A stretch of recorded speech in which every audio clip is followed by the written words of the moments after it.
अवाप जननी गतिम। इसीलिए उस जातुधानी ने भी, उस राक्षसी ने भी स्वर्ग प्राप्त किया। भगवान के धाम को स्वर्ग कहा गया है, कई बार भागवत में वर्णन है। और उसी स्वर्ग की विशेषता बता रहे जननी गतिम, जो जननी का पद है, जो जहां जननी का चलना फिरना रहता है, गति जहां वो रहती है, या गति का अर्थ स्वरूप भी होता है। जननी की गति पर जिस मां ने, यशोदा ने जन्म दिया था, यहां जननी शब्द पर ध्यान देना चाहिए। जिसने जन्म दिया है भगवान को, उसको जो सुख मिलता है वह सुख भगवान ने दिया पूतना को। और स्वर्ग शब्द इसीलिए दिया गया है, स्वर्गम सुख पदावहम। सुख बहुत है, अनंत अनंत सुख है भगवान के गोलोक वृंदावन धाम में, इसीलिए उसको स्वर्ग कहते हैं। स्वर्ग शब्द देने का एक यहाँ एक कारण है, अति आनंद है, वहां अति आनंद है। तो जो सुख मां यशोदा को मिलता है, कृष्ण को दूध पिलाकर, खिलाकर, पिलाकर, सहला करके, वह सुख दिया भगवान ने। अब वह नित्य मां बन गई भगवान की। तो ये अद्भुत स्वभाव है भगवान का। तो प्रकट रूप से भी पूतना के देह को इस तरह से समालिंगित करके, समाक्रमित करके और पिए थे, इसी कारण से उसका देह दिव्य हो गया था, उससे सुगंध निकली थी। और यही कारण है कि भगवान ने इस तरह से उसके देह को भी दिव्य बनाया और उसके आत्मा को अपनी मां बना लिया, धात्री गति दिया। यही कारण है कि उद्धव जी जब विरह में भगवान के होते हैं, तो विरह के समय भगवान की यह लीला उन्हें बार बार बेचैन कर रही थी। तो विदुर जी से रोते हुए इसी वृंदावन में यमुना जी के तट पर कहते हैं, अहो बकीयम स्तन कालकूटम जिघांसयापाय यदप्य साध्वी लेभे गतिम धातृचितां ततोन्यम कम वा दयालुं शरणं व्रजेमा। कौन ऐसा दयालु है जो स्तनों में कालकूट विष लगाकर मारने आई थी और उसको धात्री गति दिया भगवान ने? ऐसा दयालु कौन है? भगवान के विरह में भगवान के गुणों का स्मरण कर रहे हैं उद्धव जी।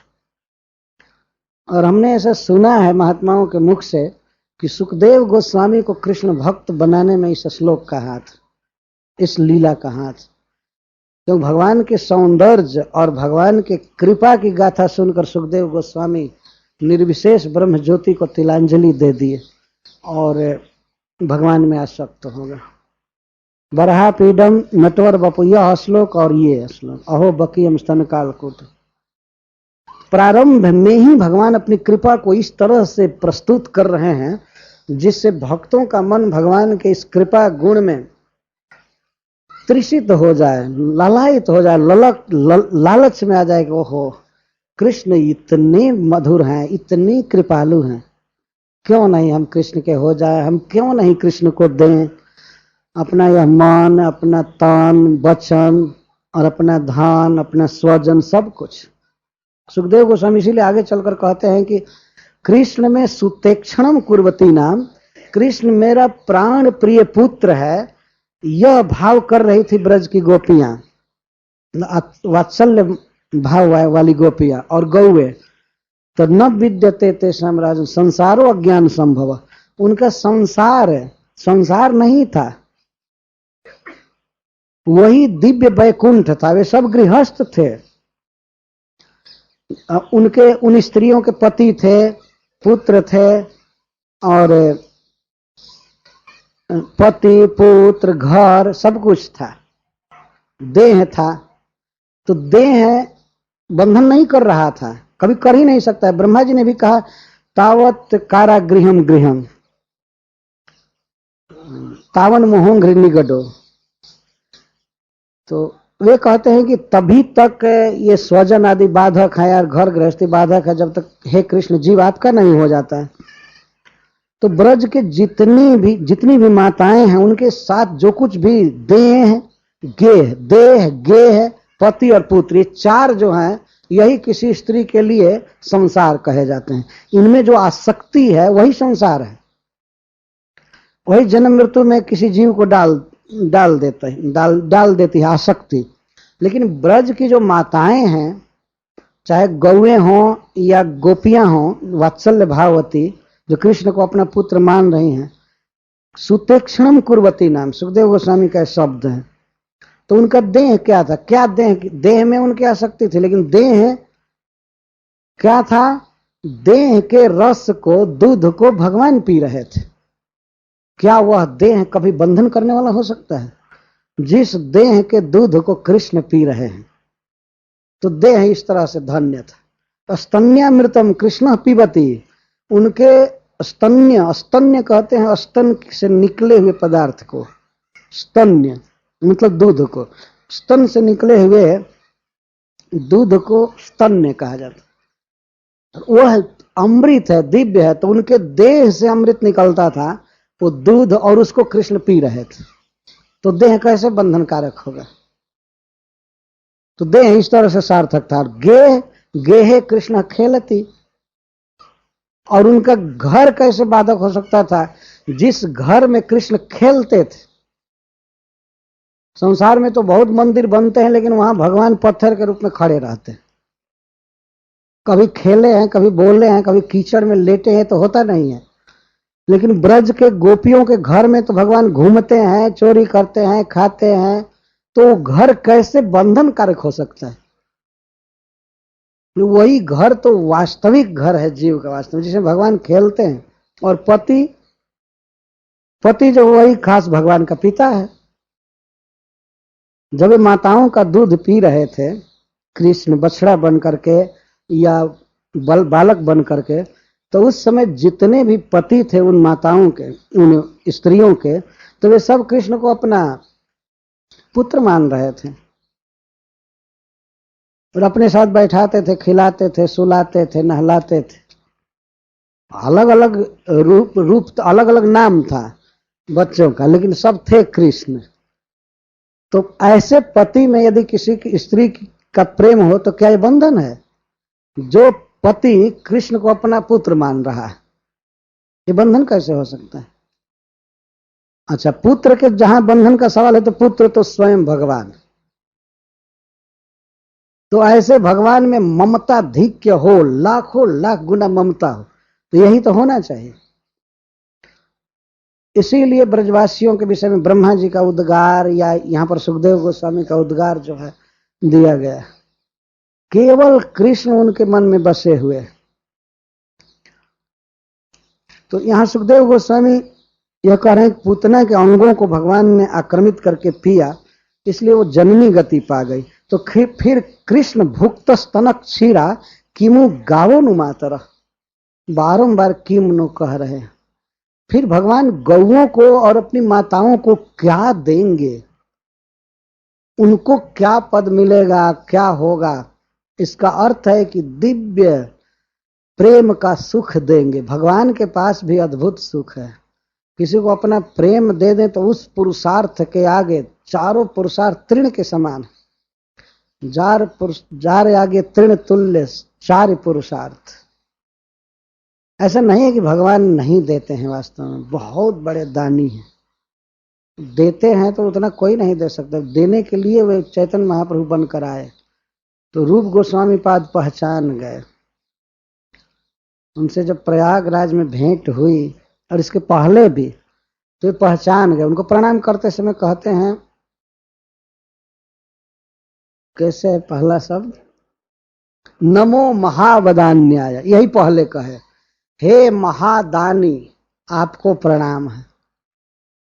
तो ये कंगाल सन्यासी क्या दान कर रहा है?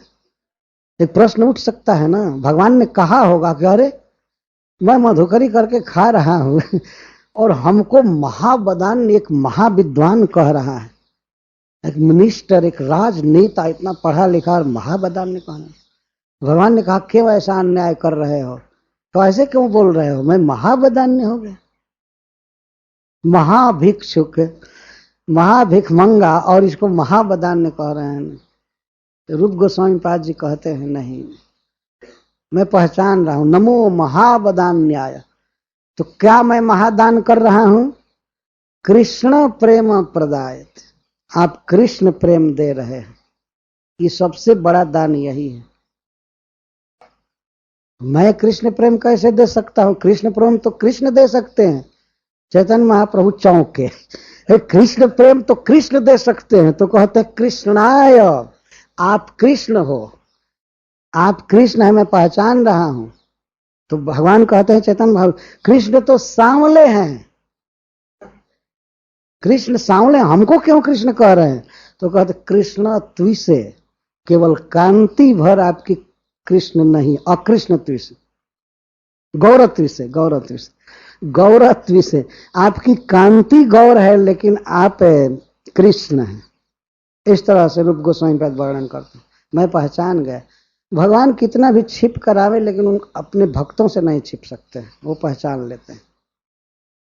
रूप गोस्वामी पाद ने पहली भेंट में भगवान चैतन्य महाप्रभु का पर्दाफाश कर दिया कि आप कृष्ण हैं। भले आप कुछ भी जबरदस्ती कहें कि कृष्ण का दास हूं, लेकिन हम नहीं मान सकते हैं, और कोई भी अभिज्ञ व्यक्ति नहीं मानेगा।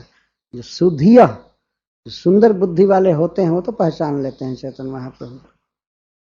तो इस प्रकार भगवान कृष्ण प्रेम का दान करते हैं। वो आए प्रेम का दान करने के लिए। तो ये नहीं समझना चाहिए कि भगवान ब्रजवासियों को नहीं दे पाएंगे, गौओं को नहीं दे पाएंगे। अरे वो इतना देते हैं कि क्या कोई उनको देगा। वो देते हैं तो निहाल कर देते हैं, वो अपना प्रेम देते हैं। क्या माँ जसोदा को उन्होंने कम दिया? अपने को पुत्र बना करके दे दिया है। चाहे बांधो, चाहे थप्पड़ मारो, चाहे कुछ भी करो, खाने को दो, चाहे डहकाओ कुछ भी करो, भगवान तैयार है। बांध दिया तो बांध दिया, भगवान में अपने से खोलने की शक्ति नहीं है। लड़के पास में आ रहे थे और कृष्ण सबके सामने रो रहे थे, ऐसे मुंह लटकाए हुए। तो बलराम जी आए। बलराम जी कहते हैं तुमको मैं बारंबार कहा कि चोरी मत करो, तुमको मैं कई बार कहा। तो उस समय तो हमारी शिकायत करते थे कि ये दाऊ हमसे बैर कर रहा है। तो कई बार कहा कि इस तरह की बदमाशी मत करो, उद्यम मत करो। तो अब अपना कर्म फल भोगो, अब हम क्या करें। और कृष्ण के आंख से आंसू गिर रहा है, वैसा अपराध किया, बंध गया, कोई नहीं खोल रहा है, बड़ा भाई भी इस तरह बोल रहा है, अब क्या करें। दूसरे बच्चे तो डरते थे, वो कहते थे हम क्या करें, हम तो जसोदा जी के दासी के लड़के, हम नहीं खोल सकते। और जो पता चल जाएगा कि ये खोला है तब तो हमको वर्षों तक बांध देगी भाई रानी ने बांधा है तो कौन खोले। बलराम जी कुछ जोर लगाने लगे। अब उनको कृष्ण का बंधन देख करके भगवत आवेश होने लगा, हम खोल देंगे, हम खोल देंगे, जोश आने लगा। तो खोलने का साहस नहीं हो रहा था, लेकिन बात बहुत ऊंची ऊंची बोलने लगे।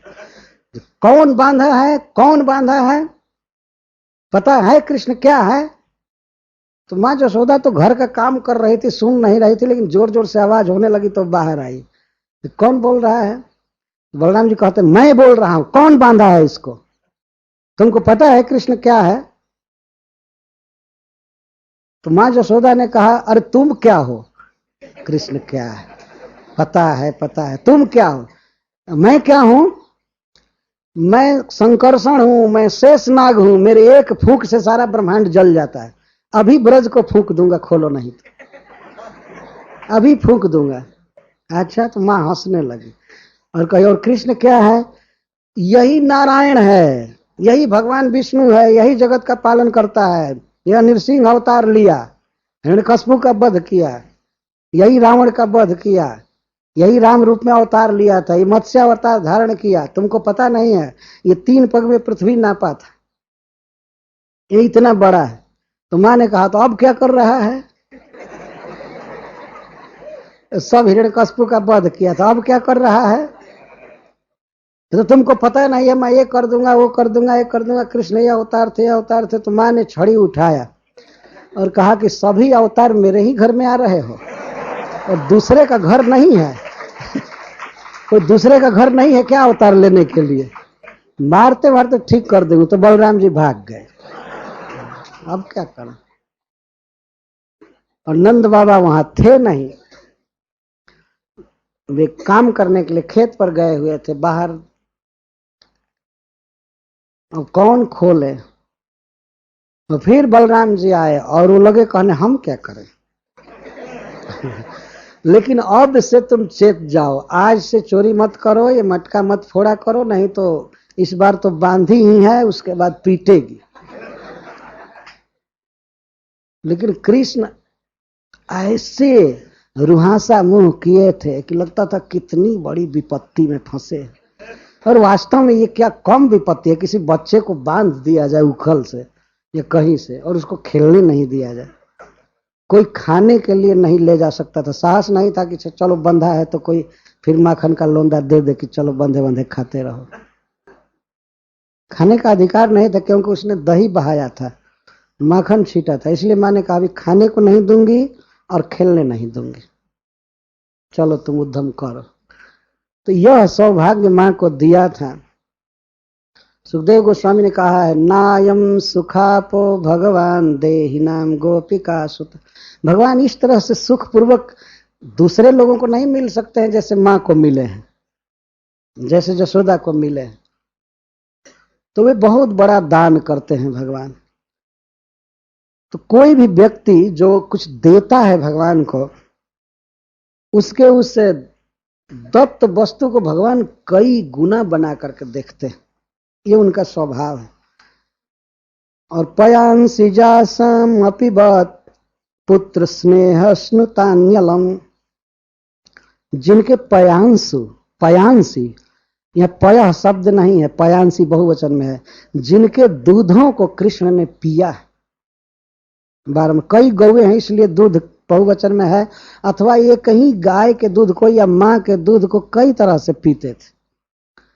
माँ के गोद में बैठ करके, माँ जसोदा से भिन्न और भी माताओं को कह रहे हैं, यहां माँ जसोदा की चर्चा नहीं की जा रही है, जासम शब्द है बहुवचन में। जिनके दूध को कृष्ण ने पिया, कैसा दूध? पुत्र स्नेह स्नुतानी, मेरा पुत्र पी रहा है, पीने वाला है, भूखा है, इस भाव से उन माताओं के स्तन से दूध स्वयं ही स्नेह के कारण चूता रहता था। स्नेह स्नुतानी, स्नेह से दूध चुचुआता रहता था, चूता रहता था। और कृष्ण पीते थे। अलम, अलम कृष्ण के पीने के लिए कहा गया है, और स्नुतानी कहा गया है माताओं के प्रति स्नेह। तो उनको पिलाने की ललक और कृष्ण को पीने की ललक, तो दोनों ओर से संजोग बैठा था। कृष्ण की अति लालसा थी पीने की, पीते रहते थे बारंबार, दिन में सैकड़ों बार पीते थे। बच्चों की राजी होती है और माँ के छाती पर जब चाहे दूध पीना पीने लगते, थोड़ी सी चेष्टा करते हैं तो माँ समझ जाती है कि अच्छा पीना चाहते हैं, तो आंचल से मुख ढक कर पिलाने लगते। तो वो बच्चे के भाव को समझते, तो भगवान स्वयं चेष्टा करते थे। ऐसा नहीं कि माँ जब पिलाने आवे तब पिएंगे। उखल बंधन लीला के शुरू में कहा गया कि भगवान निद्रा से उठ करके जा करके माँ के गोद में चढ़कर पीने लगे, तो पीते थे बहुत ललक से। तो भगवान भी जिनका स्तन पी रहे हैं ललक से, और जिनके स्तन में स्नेह का दूध चल रहा है, उनको भगवान क्या देंगे, उनकी क्या गति होगी बताइए। भगवान तो सदा ऋणी रहेंगे। तो भगवान देव की पुत्र, देवकी का अर्थ है जसोदा, दो नाम था जसोदा का, एक देवकी और जसोदा। तो देवकी के पुत्र भगवान वैसे तो सब कुछ देते हैं, कैवल्य देते हैं और धर्म अर्थ काम सब कुछ देते हैं। जो लोग इंद्रिय तृप्ति के लिए कृष्ण का भजन करते हैं उनको स्वर्ग भेजते हैं। यज्ञ रिष्टवा स्वर्गतिम प्रार्थयन्त, स्वर्ग की प्रार्थना करते हैं तो उनको भगवान स्वर्ग देते हैं। और जो लोग धन चाहते हैं भगवान धन देते हैं, जैसे ध्रुव महाराज को दिए। या काम इंद्रिय तृप्ति चाहते हैं उनको भगवान काम देते हैं। धर्म का अर्थ है स्वर्ग, और काम जैसे करदम जी ने स्त्री चाहा तो भगवान ने स्त्री दिया, या और भी बहुत सुख की सामग्रियां। और जो मुक्ति चाहते हैं उनको मुक्ति देते हैं, और भगवान के रूप में हैं तो भक्तों को अपना पार्षदत्व देते हैं वैकुंठ में। लेकिन जो कृष्ण को दूध पिला रही हैं बड़े ललक के साथ, स्नेह के साथ, और कृष्ण जिनका दूध पी रहे हैं, उनको कृष्ण क्या देंगे? यही देंगे कि नित्य ही दूध पीते रहेंगे। यही सबसे बड़ा दान है। सबसे बड़ा सुख उन माताओं को यही देंगे। ये बहुत बड़ा सुख है। इस संसार में भी प्राकृत माताओं में भी देखा जाता है, अपने बच्चे को दूध पिला करके उसे जिस सुख का अनुभव होता है वह एक अद्भुत सुख है। यदि बच्चे को छाती का दूध पिलावे और बच्चा सोने लगे फिर सुला दे तो बच्चे का स्मरण करके भी सुख होता है, और बच्चा पीता है तभी भी सुख होता है। और फिर श्री कृष्ण परब्रह्म सच्चिदानंद विग्रह भगवान जिसके गोद में हो और दूध पी रहे हो उसको कितना सुख प्राप्त होगा। कोई एक ये बातें सब हम लोगों की प्राकृत कल्पना से बाहर है। तो ये भगवान सुख देते हैं। तो तासाम अविरतम कृष्णे कुर्वती नाम सुतेक्षणम सुत ईक्षणम सुत दृष्टि। तो वे गोपियां और वे गौएं कृष्ण में हमेशा सर्वदा अविरतम सुतेक्षणम कुर्वती नाम पुत्र बुद्धि करते थे। कृष्ण मेरा पुत्र है, मेरा बेटा है, भूखा है, गाय चराने गया है, ये करने गया है, वो करने गया है। गाय चराने से पहले की बातें हैं, खास करके जब स्तन पीते थे। अविरतम, और अविरतम शब्द आगे की लीलाओं में भी सूचित कर रहा है कभी ऐसा समय नहीं आएगा जब इन माताओं का दूध कृष्ण नहीं पिएंगे। इनके लिए वे सदा बच्चे हैं। जैसे राधा रानी के लिए हमेशा किशोर अवस्था के हैं, वैसे गोपियों वात्सल्य भावमयी माताओं के लिए वे हमेशा बच्चा है। और उनका सुतेक्षणम सुत दृष्टि निरंतर रहता है। तो उनका जो उनके लिए संसार संभव ही नहीं। कोई इस कथा को सुनकर कहेगा अरे जैसे दूसरे लोग संसार में आसक्त रहते हैं ऐसे ये भी तो मेरा बेटा, ये तो बहुत आसक्ति है। तो इसी पर सुखदेव गोस्वामी कहते हैं उनके लिए संसार नहीं है। संसार में जैसे दूसरे लोग अपने पुत्र परिवार आदि में आसक्त रहते हैं, यह वो आसक्ति नहीं है। यह तो मुक्ति से भी बढ़ करके, कोटि कोटि मुक्ति से भी बढ़ करके जीव का स्वरूप है। यह भगवान की लीला है, इस जगत में आकर के इसको दिखा रहे। यही जीव का लक्ष्य। तो ये कथा कहकर सुखदेव गोस्वामी कहते हैं कट धूमस्य सौरभ्यम अवग्राय ब्रजौक सा। जब नंद बाबा और भी गोप आए या और भी ब्रजवासी जो थे, जब कट का अर्थ होता है शव, लाश। जब शव जलाया गया पूतना का तो उससे जो धुआं निकला तो उसको आग्राय सब लोग सूंघने लगे।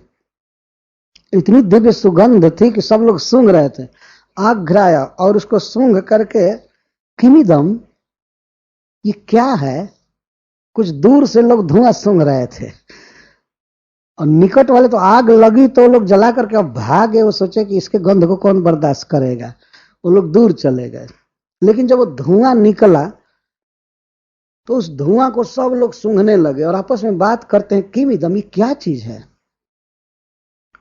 कहीं पाताल से बलि महाराज के यज्ञ से धुआं आ रहा है, क्या हो रहा है। चक्रवर्ती बाजी अर्थ करते हैं भाई कहीं से पृथ्वी को फोड़ करके कोई धुआं निकल रहा है। इतना सुगंधित धुआं कैसे निकलेगा, इतनी बृहद मात्रा में ये धुआं कैसे निकलेगा। हम लोग तो अगरबत्ती जलाते हैं तो एक पतली लकीर धुआं निकलती, वो भी डिस्टर्ब कर दी आंख को, है ना, आंख में लगती है। कभी कभी बाहर करते हैं अगरबत्ती, बाहर हटाइए रूम से। लेकिन वो तो विशाल 6 कोस में धुआं निकल रहा है, तो सारे ब्रज में भर रहा है, ऊपर जा रहा है, हो रहा है। तो सोचते कहीं पताल से या सूतल लोक आदि से इतनी बृहद मात्रा में कोई अगुरु जलाया गया है तो उससे धुआं निकल रहा है, क्या हो रहा है। किमिदम, पहले तो ये लोग पूछ रहे हैं कि क्या है, ये पता नहीं है कि उसके देह से धुआं निकल रहा है। तो किसी किसी को भ्रम हुआ कि कहीं चंदन की लकड़ी तो उसमें नहीं डाल दी गई थी कहीं वन से। इस तरह से बेचारे गोप हैं और वे कभी भी ये नहीं अनुमान कर सकते थे कि उसके देह से धुआं निकल रहा है, इतना सुगंधित धुआं।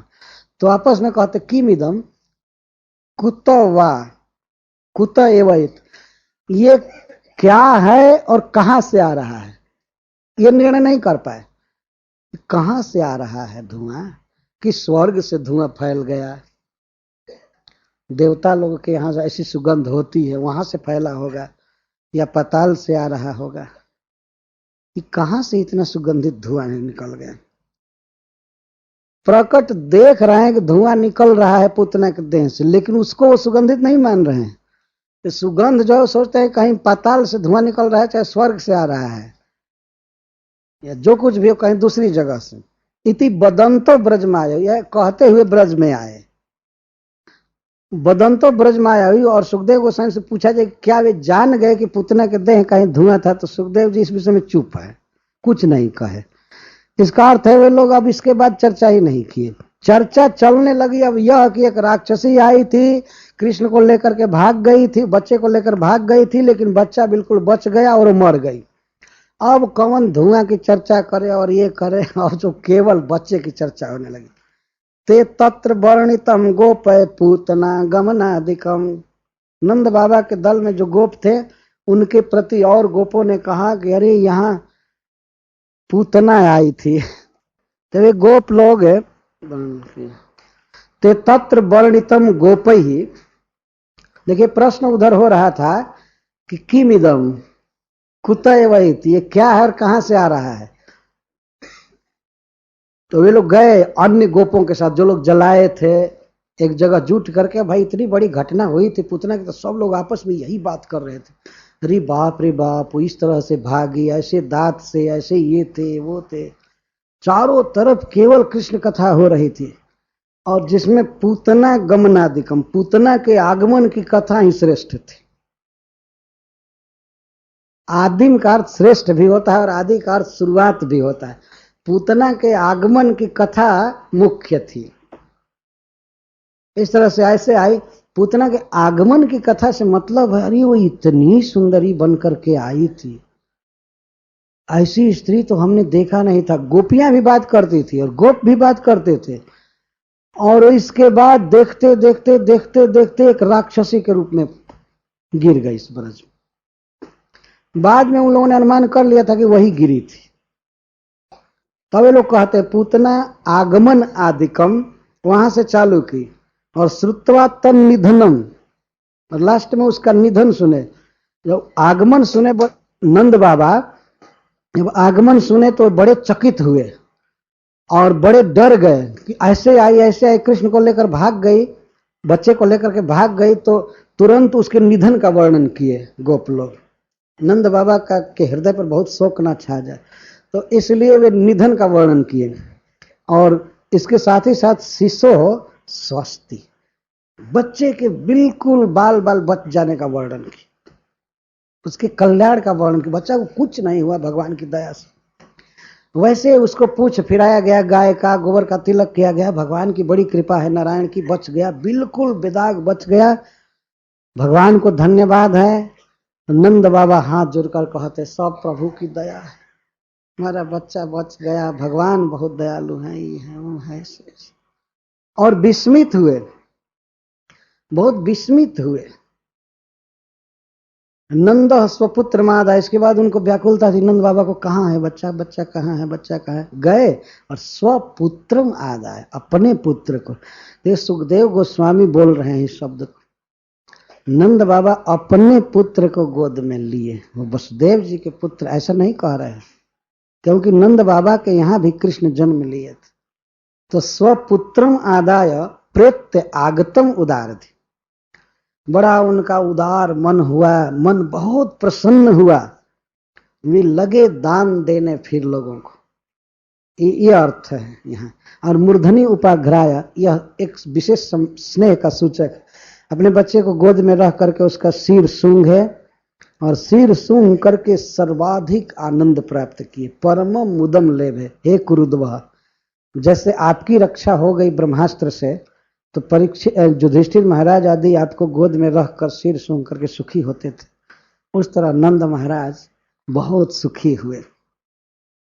ये कथा सुन करके जरूर मन में इच्छा होगी कि हमको भी भगवान के धाम में जननी गति मिले या उनमें प्रेम हो कम से कम। तब सुखदेव गोस्वामी कहते हैं कि इस कथा को जो श्रद्धा से सुनता है उसको भगवान कृष्ण में प्रेम प्राप्त होता है, केवल सुनने मात्र से। या ये तत्पूतना मोक्षम कृष्णस्यार्भकम अद्भुतम शृणुया श्रद्धया मर्त्यो गोविंदे लभते रतिम। यह जीव, यह मनुष्य मरण धर्मा है, कभी भी मर जाएगा इस संसार में, मर्त्य।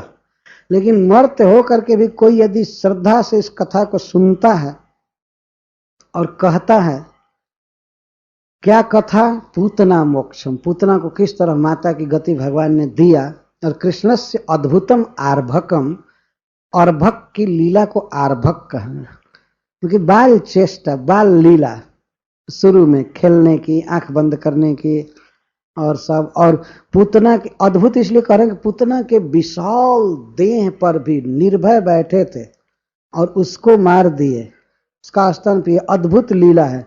तो इसको जो सुनता है तो गोविंदे रतिम लभते, गोविंद में, तो गोकुलेश्वर में जो ब्रज के राजा हैं, गोकुलेंद्र गोविंद, उनमें रति प्राप्त करता है, सहज आसक्ति, सहज प्रेम प्राप्त करता है, जो सबसे बड़ा पुरुषार्थ है। तो यहां पर आप लोग सहज समझ गए कि इस कथा के श्रवण की कितनी महिमा है। सुखदेव गोस्वामी कह रहे हैं सुनने वाले को गोविंद में प्रेम प्राप्त होता है, केवल इसी कथा को। पूतना मोक्षम कृष्ण से अद्भुतम आर्भकम, अभी तो और बाकी है, एक एक कथा में बल है कृष्ण का प्रेम देने का। कभी कभी बीच में सुखदेव गोस्वामी ऐसी बात कहते जाते हैं, लेकिन कोई इस पर विशिष्ट बात होती है तब कहते हैं। इस कथा के द्वारा भगवान में आसक्ति बढ़ती है, उनके कृपा का, स्नेह का साक्षात्कार करके, इसीलिए उनमें प्रेम हो जाता है जीव का। हरे कृष्ण। जय श्रील प्रभुपाद। ओम नमो भगवते वासुदेवाय।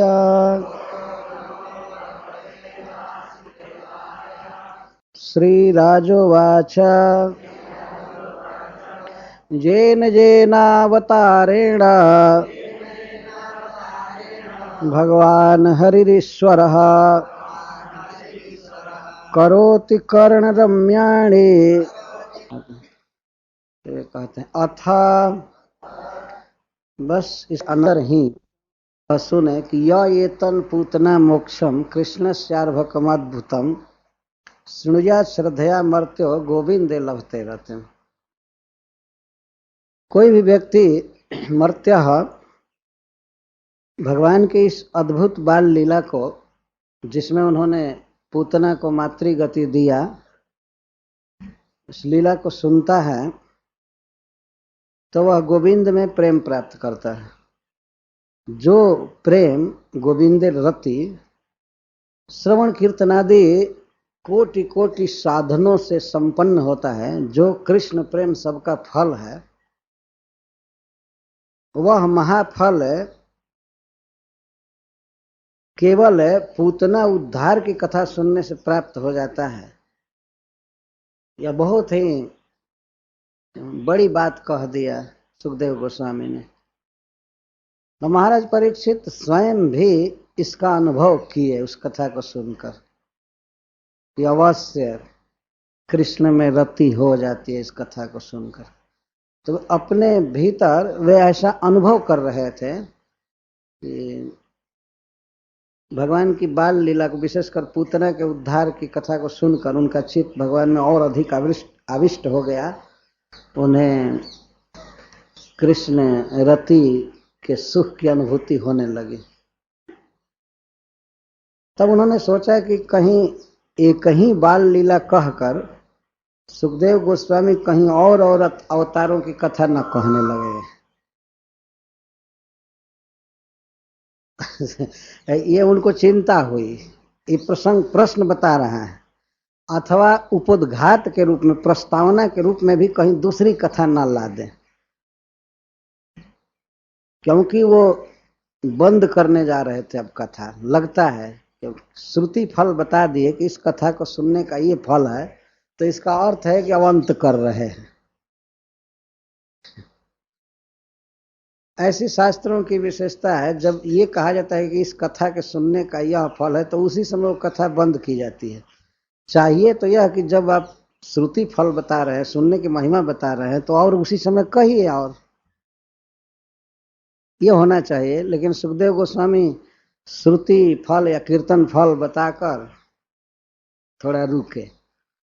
तो महाराज परीक्षित कृष्ण चरित, उसमें भी तोका चरित, तोक मतलब बच्चा, बालक, और आचरित बाल लीला को ही सुनना चाहते थे। इसलिए वे प्रश्न करते हैं जेन जेनावतारेण भगवान हरिश्वर, भगवान ईश्वर हरि जेन जेन अवतारेण कर्माणि करोति ते कर्माणि कर्ण रम्याणि और मनोज्ञानी च। वे अवतार लीलाएं किसी भी अवतार में भगवान किए हैं, सब कान के लिए बहुत सुखद हैं और मन के लिए भी बहुत सुखद। कान के लिए सुखद हैं शब्द द्वारा और मन के लिए सुखद है अर्थ द्वारा। जब अर्थ का विचार किया जाता है तो मन आनंद में भर जाता है। तो जो भी लीला किए हैं सब कान के लिए सुखद है और मन के लिए सुखद है। आप जरा ध्यान से इस बात पर विचार कीजिए कि जो व्यक्ति सुनना चाहता है बाल लीला, वह प्रशंसा करना चालू किया सभी लीलाओं की। इसका आशय क्या है कि भगवान जिस जिस अवतार में लीला करते हैं सब प्रिय हैं, इसमें संदेह नहीं है कि कर्ण प्रिय हैं, मनोज्ञ हैं। लेकिन इस अवसर पर जैसे मान लीजिए आपको खाना है खीर और उस समय आप प्रशंसा चालू कीजिए पूरी या और चीज की, इसका मतलब क्या है? मतलब यह है कि मैं जानता हूं कि और सब लीलाएं भगवान की बहुत प्रिय है। जिस अवतार में भी वो जो भी करते हैं कान और मन के लिए बहुत प्रिय है। लेकिन महाराज परीक्षित के कहने का आशय यह था कि भगवान की बहुत लीलाएं हैं। हरीश्वरी जी कहते हैं भगवान का आशय, महाराज परीक्षित का आशय ये था कैसे भगवान की बहुत लीलाएं हैं लेकिन मनुष्य वही सुनता है जो उसके कान को प्रिय लगता है। उनका आशय यह है। भगवान के ऐसे अवतार ही अनेक हैं, असंख्य हैं, और एक एक अवतार में लीलाएं असंख्य हैं, तो कोई गिनती नहीं है। सभी कर्ण प्रिय हैं, सब ठीक है, लेकिन मनुष्य वही सुनता है जो उसके कान के लिए प्रिय है और मन के लिए प्रिय है, मन को सुख देने वाला है। तो मैं भी यहाँ बता रहा हूं कि आप क्या कहिए, भगवान की इन समस्त लीलाओं में जो मेरे कान को और मेरे मन को जो सबसे ठीक लग रहा है मैं बता रहा हूं, वही आप बोलिए। और अभी अभी जो आपने कहा पूतना मोक्ष की कथा, इसी तरह से अन्यत अपि, इस तरह से अन्य भी बाल लीलाएं सुनाइए, ये आशा है।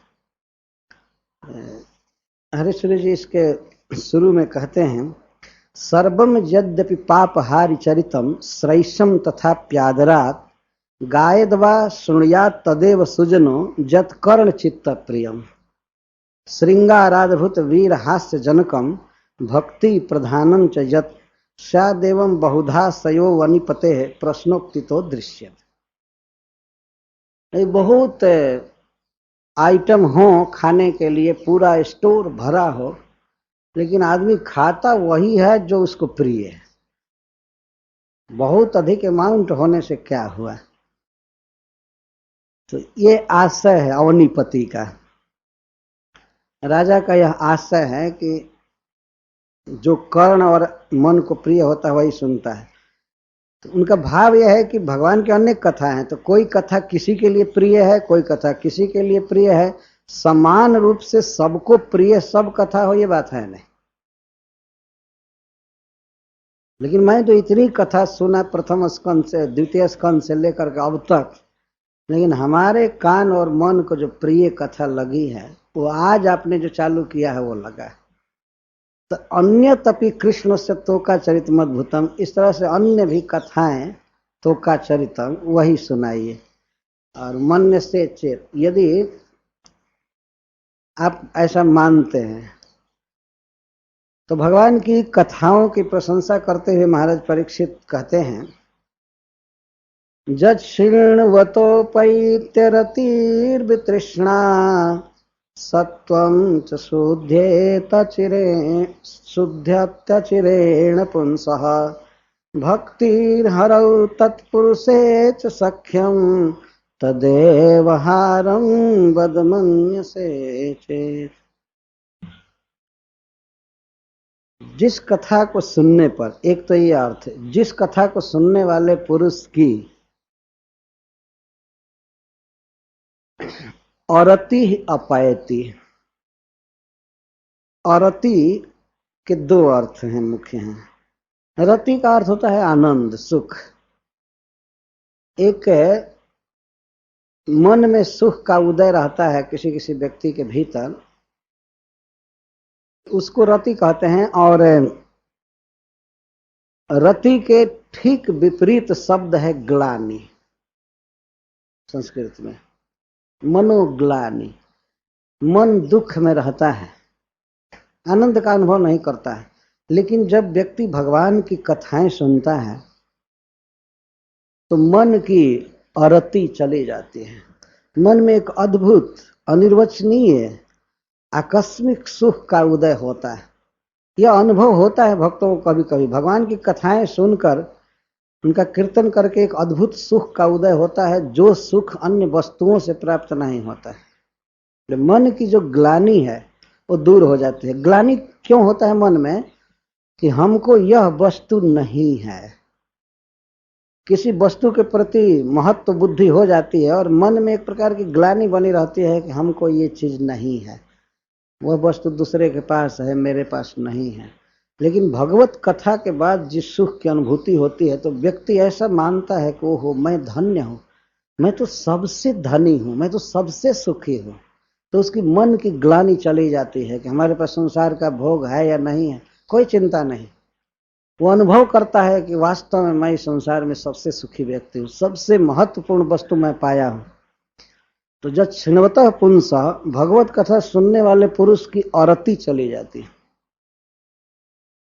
उसके मन में जो अभाव की अनुभूति करके एक व्यथा होती है, ये चली जाती है। वास्तव में संसार में क्या सुख है, जरा विचार कीजिए।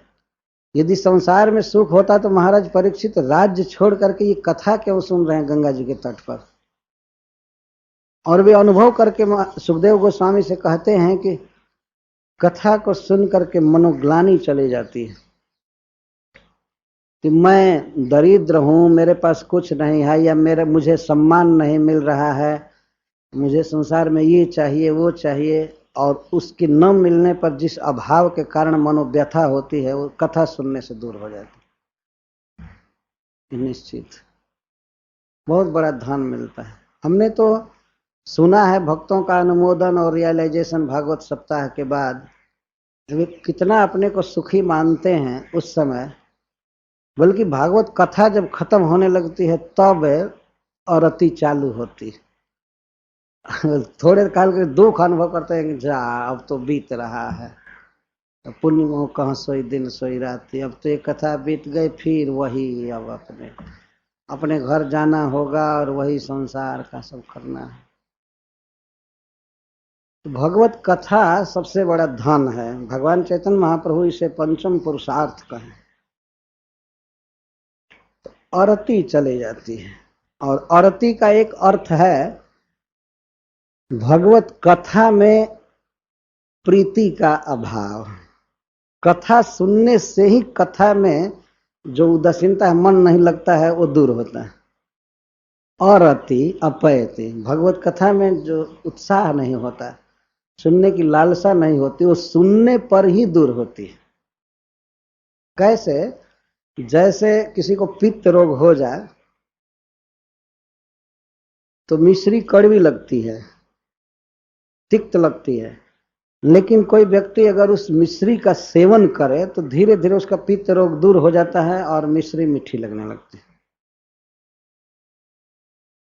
तो भगवत कथा प्रारंभ में हो सकता है अच्छी न लगे, लेकिन श्रृण्वतः पुंसः, जो व्यक्ति सुनता है आग्रह करके, अनुबंध करके, तो उसकी औरती चली जाती है।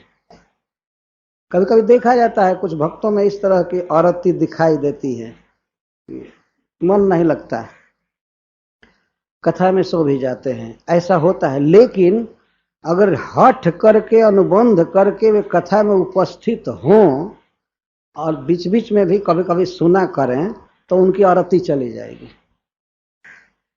औरती अपैति, उपेत और अपेत शब्द यहाँ अप एति। अप एति, अप मतलब दूर, एति मतलब चले जाते। तो उपएति का अर्थ होता है आना, आती। का अर्थ से दूर होता है संस्कृत में। जैसे मान, तो मान से बिल्कुल विपरीत चीज क्या हो गया? अपमान। और ये दूर हो गया, दूर करता है। तो अपैति, अपएति, और अति दूर हो जाती है। भगवान के कथा में प्रेम बढ़ जाता है सुनने वाले का, और उसके मन में किसी भी अभाव की अनुभूति कभी उदित नहीं होती है, क्योंकि कथा का जो सुख है, श्रवण का जो सुख है, संसार के ब्रह्मलोक पर्यंत के भोगों की बात तो है ही नहीं, मुक्ति के सुख को भी तिरस्कृत करता है। जैसे ध्रुव महाराज ने कहा है कि या निर्वृत्तिर, कैसे है वो श्लोक, कि हे भगवान, या निर्वृत्तिर तव पाद पद्म ध्यान भवज्जन कथा श्रवणे नवास्या, कि हे प्रभु, जो निर्वृत्ति, जो सुख है आपके चरण कमलों का दर्शन करके, ध्यान करके होता है, और आपकी कथा सुन करके, आपके भक्तों की कथा सुन करके जो सुख प्राप्त होता है, वह तो सुख ब्रह्म में भी नहीं है। फिर काल के द्वारा जो नष्ट कर दिए जाएंगे स्वर्ग आदि लोकों में क्या रखा हुआ है? क्या वहां सुख? बहुत बड़ा सुख प्राप्त होता है। तो अपैति और अति चली जाती है, और वितृष्णा अपि अपैति, वितृष्णा को साथ में रखा गया है। मन में ग्लानि होती है कि हमारे पास यह नहीं है, तो इस कारण से वितृष्णा होती है, अनेक प्रकार की कामना होती है, मुझे ये मिल जाए, मुझे ये मिल जाए, ये हो जाए, ये हो जाए। तो जब ही मन की ग्लानि जाती है तो वितृष्णा भी चली जाती है। जिस व्यक्ति को अकस्मात बहुत बड़ा धन मिल जाए तो छोटी छोटी वस्तुओं की कामना उसकी, छोटे छोटे धन की कामना उसकी उसी समय विदा हो जाएगी। जब भगवत कथा का सुख मिलता है तो संसार के भोगों की जो विविधा तृष्णा है वो भी अपैति, वो भी चली जाती है, और तब हृदय शुद्ध हो जाता है। एक ही साथ होता चलता है, तब मतलब पश्चात नहीं समझना चाहिए। सप्तम च शुद्ध्यति, हृदय शुद्ध हो जाता है। शुद्ध होने का मतलब है कि कहीं भी हृदय के कोने को छान डालिए, कहीं भी एक धूलि का कण नहीं, वासना का, रज का, रजोगुण का नामो निशान नहीं रह जाता, कहीं नहीं रह जाता है। तो क्या पता है कि हृदय शुद्ध हो गया? उसकी पहचान यह है कि हृदय जो है वो श्री कृष्ण के रस को ग्रहण करने में समर्थ हो जाता है, वो तत्काल पकड़ लेता है और हमेशा लगा रहता है, कृष्ण के रूप गुण लीला आदि के मनन में ही लगा रहता है, उसी का चाव बना रहता है। तो ये पहचान है, हृदय शुद्ध हो गया है। गंदगी दूर हो जाना अलग चीज है, और शुद्धि होना अलग चीज। यह मत समझिए केवल हृदय की गंदगी दूर हो गई तो बस वो शुद्ध माना जाएगा। इसका अर्थ यह है कि इसमें भगवान की लीला का रस आते आते आते आते हृदय को पुष्ट कर दिया, दूसरे रूप में ढाल दिया, तो वह हृदय कृष्ण रस को ग्रहण करने में समर्थ हो जाता है। ऐसा श्रीपाद सनातन गोस्वामी जी अर्थ किए, कृष्ण को ग्रहण करने में समर्थ। हृदय में अब कोई दूसरी वासना उगती ही नहीं, बीज ही नहीं रहता तो उगेगी क्या? तो हृदय को शुद्ध करने के लिए चेतो दर्पण मार्जनम, चित्त रूपी दर्पण का मार्जन करने के लिए सबसे बड़ा साधन क्या है? परम विजयते श्री कृष्ण संकीर्तनम। हरे कृष्णा कृष्णा कृष्णा हरे हरे, हरे राम राम राम। तो अरति अपैति, वितृष्णा अपैति, सत्वम च शुद्ध्यति, और तीनों जगह या चारों जगह, पांचों जगह लगेगा अचिरेण। अचिरेण सर्वत्र योज्यम, श्रीपद श्रीधर स्वामी जी कहते, ये सर्वत्र लगाना पड़ेगा। और अति अचिरेण अपैति, वितृष्णा अचिरेण अपैति, सत्वम च अचिरेण शुद्ध्यति, हरौ भक्ति अचिरेण भवति, तत्पुरुषे च सख्यम अचिरेण भवति, परंतु कस्य शृण्वतः पुंसा, सुनने वाले पुरुष को, शृण्वतः शब्द वर्तमान क्रिया का वाचक, जो सुनता ही रहता है, सुनता ही रहता है लगातार। तो ये 5 चीजें उसकी तत्काल होती हैं। अचिर, चिर का अर्थ है देर, दीर्घ, दीर्घ समय नहीं लगता, बहुत जल्दी हृदय, ये सब 5 चीजें होती हैं। और अति चली जाती है, वितृष्णा चली जाती है, हृदय शुद्ध हो जाता है। हरऊ, जो सर्व मनोहर हैं, अपने बांसुरी से, अपने पीताम्बर से, अपनी लीलाओं से, मंद मुस्कान से, अपने स्वरूप से सबके चित्त को, इंद्रियों को जो हर लेते हैं, उनको यहाँ हरि कहा गया। हरि में भक्ति, भक्ति का अर्थ है प्रेमा, भगवान में प्रेम हो जाता है। और तत्पुरुषे, तस्य श्री कृष्ण से पुरुषे वैष्णवे भक्ते सख्यम भवति। और भगवान के, कृष्ण में के जो भक्त है, का जो भक्त है, उसके साथ मित्रता होती है, सख्य हो जाता है। अपने आप जिस प्रकार का सख्य अपने परिवार के साथ है, स्वाभाविक संबंध बना हुआ है। आदमी सोचता है परिवार का हमारा आदमी अपना है, ये है वो है, तो इस प्रकार का भाव भगवान के भक्त के साथ होता है, भक्तों में प्रीति हो जाती है। तो तत्पुरुषे च सख्यम भवति इति शेष। तदेव हारम, उसी को, तदेव उसी को कहिए। ऐसे एक भाव यह है महाराज परीक्षित के कहने का अर्थ है कि भगवान जिस जिस अवतार से लीला करते हैं, जो भी लीला करते हैं, उन समस्त लीलाओं को सुनने से 5 फल होते हैं। लेकिन जत शब्द और तत् जो बता रहा है, तो इससे यह कह रहे हैं कि जिस लीलाओं को, जिन लीलाओं को सुनने से अरति चली जाती है, वितृष्णा चली जाती है, हृदय शुद्ध हो जाता है, कृष्ण में प्रेम होता है और उनके भक्तों के साथ सख्य होता है, वह हारम सुनाइए।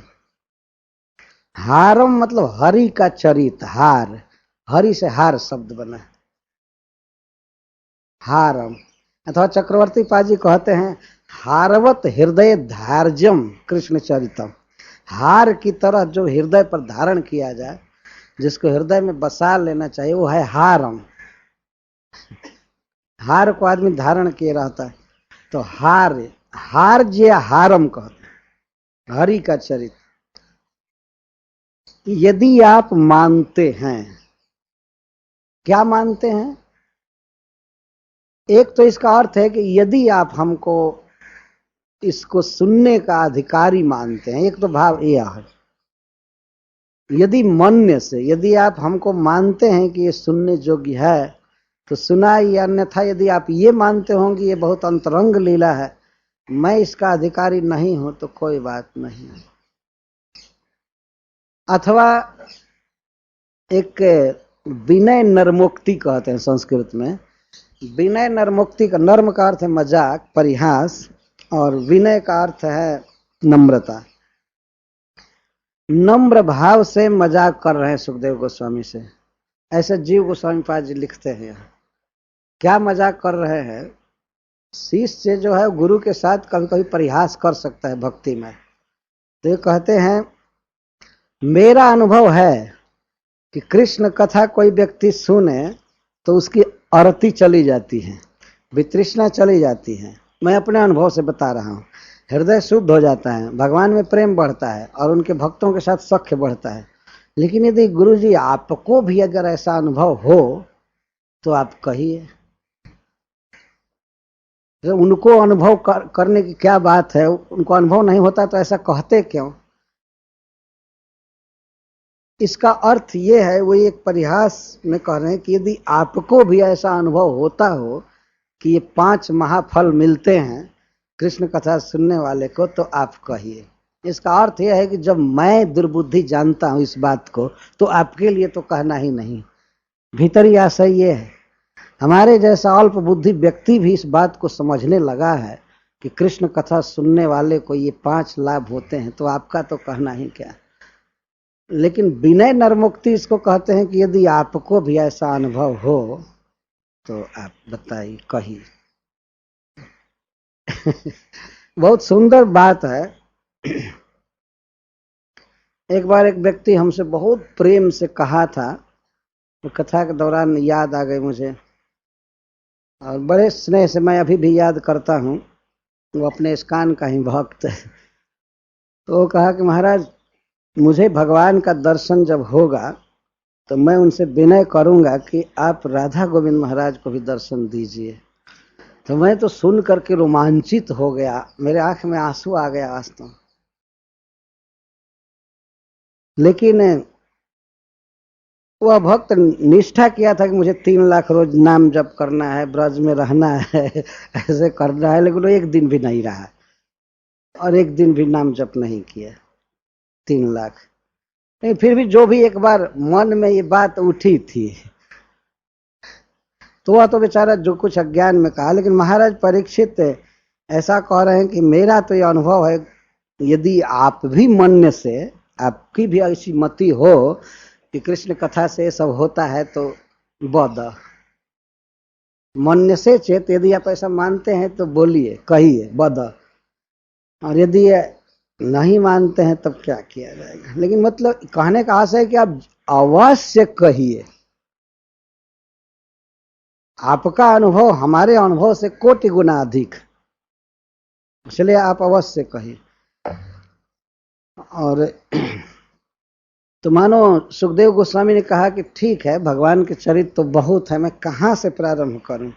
तो अथ शब्द अनंतर के अर्थ में होता है। संस्कृत में अथ शब्द किसी चीज को चालू करने के उपक्रम के अर्थ में होता है, प्रारंभ करते हैं अथवा प्रकरणांतर करते हैं। लेकिन अनंतर अर्थ है, अनंतर का अर्थ है अंतर नहीं, लगातार जो कह रहे थे वही हो जाए, जो चालू किए हैं बस वही चलाइए। क्या चालू किए हैं? कृष्ण सतोका चरितम, कृष्ण का बाल चरित, बस। अथ शब्द देकर महाराज परीक्षित अपनी उत्कंठा व्यक्त कर रहे हैं। बस जो चल रहा था वही धारावाहिक चले। और भी कृष्णस्य परम आकर्षकस्य परमानंद घनस्य तोका चरितम अद्भुतम, उनके अद्भुत मतलब ऐश्वर्य और माधुर्य मिलित, माधुर्य में कभी कभी ऐश्वर्य मिला रहता, उस अद्भुत चरित्र को कहिए। फिर भी सुखदेव गोस्वामी का प्रश्न हो सकता है, आप भगवान की लीला क्यों नहीं सुनना चाहते हैं? भगवान मनुष्य जाति का अनुकरण कर रहे हैं, इसको क्यों सुनना चाहते हैं? तो इसके पीछे बहुत बड़ा रहस्य है। तो जाति मनुरुंधता, भगवान वैसे हैं तो मनुष्य नहीं है, लेकिन मनुष्याकार हैं वे। नर बपु ताहार स्वरूप, भगवान का वास्तविक जो स्वरूप है वो नर बपु है, लेकिन नर समाज में वे आते बहुत कम हैं। अपने धाम में रहते हैं, वहां भी मनुष्यों का समाज है, वहीं रहते हैं, लेकिन मानुषम लोकम आसाद्य, आसाद्य मतलब प्राप्य, जो मनुष्य लोक में आ करके तद जाति, मनुष्य जाति को वे अनुरुंधता, अनुरुंधन के दो अर्थ यहाँ है। तो अनुकरण करते हैं मनुष्य जाति के कर्मों का, भावों का, लेकिन अनुरुंध का अर्थ होता है आत्मसात करना। मनुष्य जाति में अपनी मनुष्य लीला इसलिए करते हैं कि मनुष्य उनसे प्रेम करे। भगवान ने अपना मनुष्य विग्रह प्रकट करते हैं आत्मसात करने के लिए। ठीक मनुष्य की लीला करते। यदि मनुष्य जाति में अवतार लेकर के भी भगवान भगवान ही रह जाए तब तो मनुष्य दूर भागेंगे उनसे। भगवान से कौन प्रेम करता है? आदमी से तो आदमी प्रेम कर रहा है ना। देखिए संसार में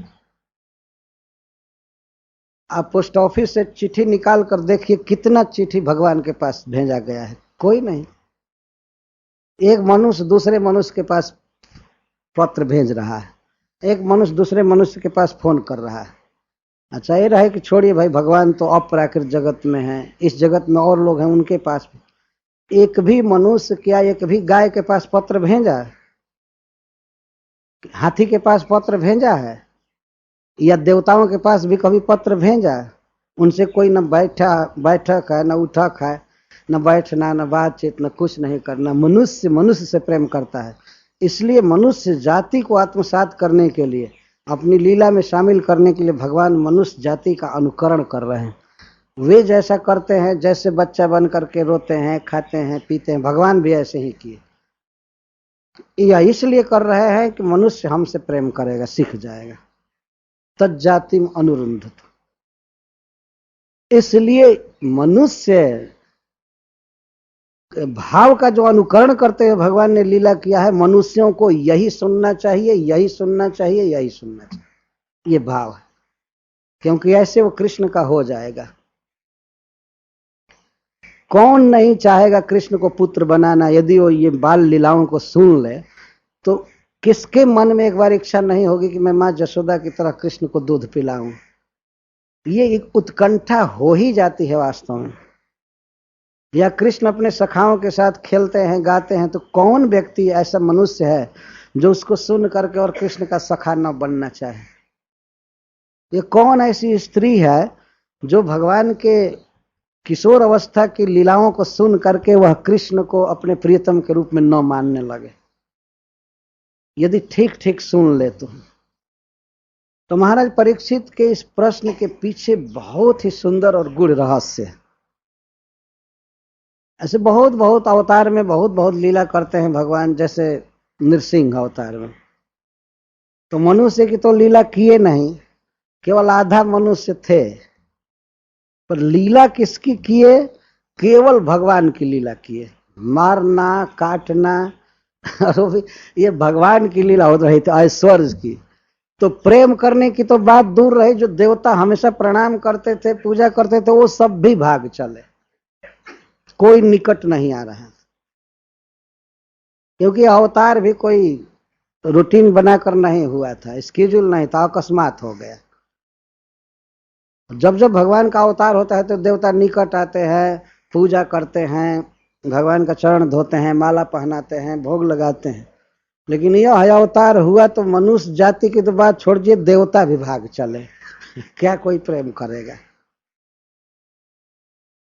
वही भय के अवसर पर नमस्ते नरसिंहाय कर लेते हैं, लेकिन जो हृदय का प्रेम होना चाहिए वो नहीं हो पाता है।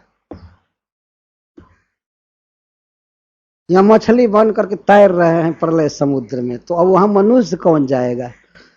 कुछ मनुष्य बैठे थे नौका पर, किसी तरह सुरक्षित, वो खींच रहे थे। मनु महाराज बैठे थे और सप्तर्षियों के साथ, तो दूसरे मनुष्य कैसे प्रेम करेगा? मनुष्य तो मनुष्य से प्रेम करेगा। इसी से भगवान अपना पूरा साज बाज लेकर के आए थे, अपने परिकरों को लेकर गोलोक वृंदावन से, अपनी प्रेयसियों को, अपने सखाओं को, अपने माता पिता को, अपनी गौओं को, अपने वृक्षों को, सबको लेकर के यहाँ आए और बिल्कुल मनुष्य जैसी लीला किए कि मनुष्य उनसे प्रेम करेगा। पर बहुत दुख की बात है कि मनुष्य भगवान की इन लीलाओं को पढ़ता है न सुनता है। तो महाराज परीक्षित इस आशय को व्यक्त कर रहे हैं कि मानुषम लोक मासद तज्जाति मनोरंधत। तज्जाति मतलब मनुष्य जाति। मनुष्य जाति को आत्मसात करने के लिए, अपना बनाने के लिए, अपने प्रति आकर्षित करने के लिए मनुष्य भाव का अनुकरण कर रहे हैं, लीलाएं कर रहे हैं। तो सुखदेव गोस्वामी तुरंत ही समझ गए इनके मनोभाव को, इसलिए उनके प्रश्न का अभिनंदन आदि भी नहीं किए, सीधे कृष्ण कथा कहना चालू किए। इतना प्रभावित हुए प्रश्न को सुनकर, उन्हें कहा ओहो, तो अब अनुमोदन भी नहीं किए, कुछ नहीं, तो चालू करते हैं। कदा श्री शुक उवाच कदाचिदौत्थानिक कौतुकाप्लवे जन्मर्क्षयोगे समवेत योषिताम् वादित्र गीत द्विज मंत्र वाचकैः चकार सूनोरभिषेचनम सती। सती यशोदा समस्त कर्मों में निपुणा, सती का अर्थ है। यशोदा जी अपने पुत्र के उत्सव मनाने में, उसकी सेवा करने में, सभी कामों में परम दक्ष थी, इसलिए यहाँ सती शब्द का प्रयोग किया गया। वो हमेशा तिथि दिखवाया करती थी पंडितों से कि मेरा बच्चा कितना दिन का हुआ, कौन शुभ लग्न आ रहा है, किस दिन क्या करना चाहिए, किस दिन क्या करना चाहिए, इसीलिए यहाँ इनको सती कहा गया। तो कदाचित किसी समय, हाँ यही सुखदेव गोस्वामी बोले हैं, नहीं ब्रह्मा जी बोले हैं द्वितीय स्कंध में कि त्रैमासिकस्य च पदा शकटोपवृत्ता, जब 3 मास के कृष्ण थे तो पैर से उन्होंने शकट को अपवृत्त कर दिया, पलट दिया। तो कदाचित का अर्थ यहां यह है कि जब कृष्ण त्रैमासिक थे, 3 महीने के थे, त्रैमासिक बालक 3 महीने के बालक थे, और 3 महीने से यहां तात्पर्य है 100 दिन, 100 दिन के कृष्ण थे। ठीक 100वां दिन पूरा हुआ था कृष्ण का, तो ये लीला है। तो औत्थानिक कौतुक आप लोग, उस दिन वे उत्थान किए। उत्थान का अर्थ होता है अंग परिवर्तन किए। जब बच्चे जन्म लेते हैं तो कुछ दिनों तक तो आप जैसे रख दीजिए वैसे ही पड़े रहते, तो प्राय माताएं उनको उत्थान लेटा करके रख देती हैं एक बाल पर्यंक पर। पुरुषों के सोने के लिए बड़े बड़े पलंग होते हैं, लेकिन बच्चों के साइज के अनुसार ही छोटे छोटे पलंग होते हैं, और उस पर आस्तरण बिछा रहता है। आस्तरण उसको साफ करती रहती है माता जी, लेकिन कोमल रहता है। आजकल तो प्लास्टिक बिछा देते हैं कि अगर वो पेशाब करे, शौच करे तो आसानी से साफ किया जा सके। इस तरह से लेटाए गए थे कृष्ण, लेकिन अकस्मात जब 100 दिन के थे तो करवट बदले।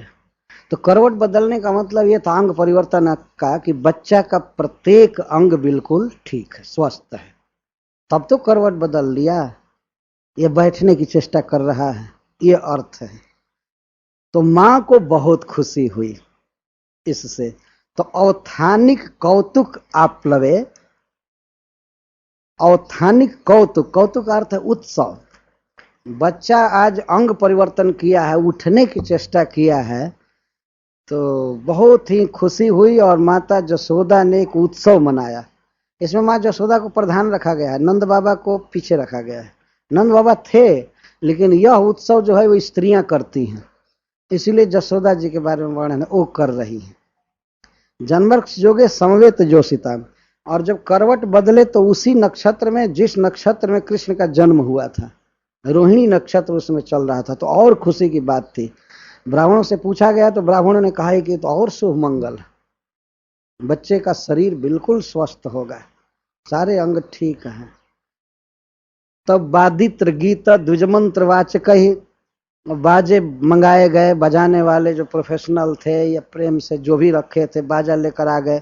बाजा बज रहा था, गीत गा रही थी स्त्रियां, और द्विज मंत्र वाचक ही, द्विज जुटे थे और मंत्र वाचक अथवा द्विज मंत्र वाचक, ब्राह्मण जो मंत्र का वाचन कर रहे थे, वो बोल रहे थे वेद के मंत्र। इन सब के द्वारा वह सती सर्व कार्य निपुणा यशोदा सूनो पुत्रस्य अभिषेचनम चकार।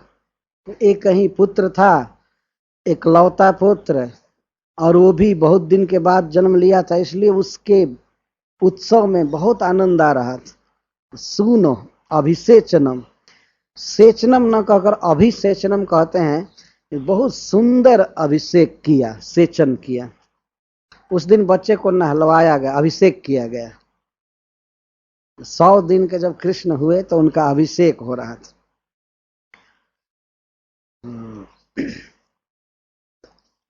और उस समय क्या हुआ, कुछ माँ जसोदा कृष्ण के कारण ऐसा अनुभव कर रहे थे कि यदि ये जगह रहेगा तो मैं घर में आए हुए स्त्रियों का स्वागत कैसे करूंगी, किसी को कुछ खिलाना पिलाना लेना देना ये बात करना है। तो माँ जसोदा ने सोचा कि इस बच्चे को सुलाना चाहिए।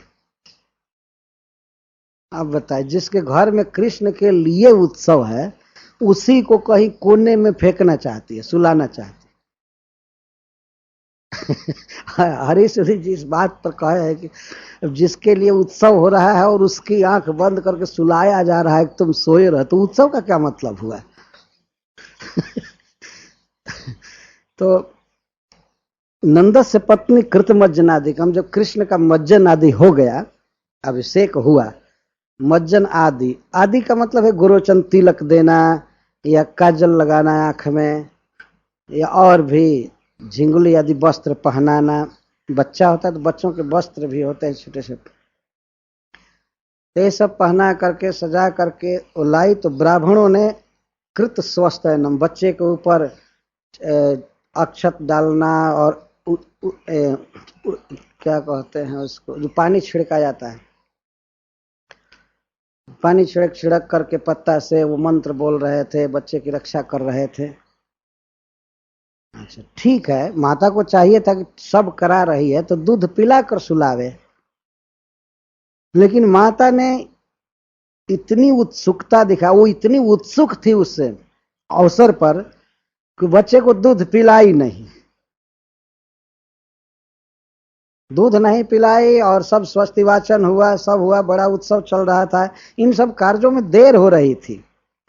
तो पहले ब्राह्मणों की पूजा की गई। ब्राह्मणों की किस तरह से पूजा की गई? अन्याद्यवास स्रगभीष्ट धेनु भी, अन्न आदि, आदि मतलब उसमें घी आदि सब, अन्न, अन्न खिला रही हैं तो घी खूब परसा जा रहा है। अच्छा, अचार वगैरह ये सब ब्राह्मणों को खिलाया जा रहा था, और उनको जो अभीष्ट है जैसे गाय वगैरह दान दिया जा रहा था।